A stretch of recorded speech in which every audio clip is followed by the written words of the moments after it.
خلاص يا حاج اسمك لا حول ولا قوة الا بالله. السلام عليكم.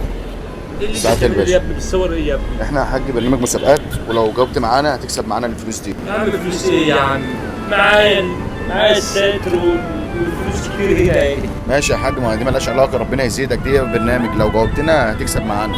انا مش عاوز فلوس يا ابني، مش عاوز فلوس، انا عاوز السعادة وعاوز ابني. ابني رماني بره بسبب مراته. لا حول ولا قوة الا رماك بالله. ليه يا حاج؟ ايه السبب يعني؟ ما اعرفش، مراته اتجوز من هنا ورماني من هنا، ومراته ما بتقناش خالص، وانا قاعد لوحدي كده، وكان عاوز يوديني دار المسنين. انا مش عاوز فلوس. انت مالكش. ياخد فلوسي وياخد دنيتي كلها. انا عاوز حنانه. طب انت مالكش غيره؟ ماليش غيره. طب العمل دلوقتي يا حاج. والله ما عارف.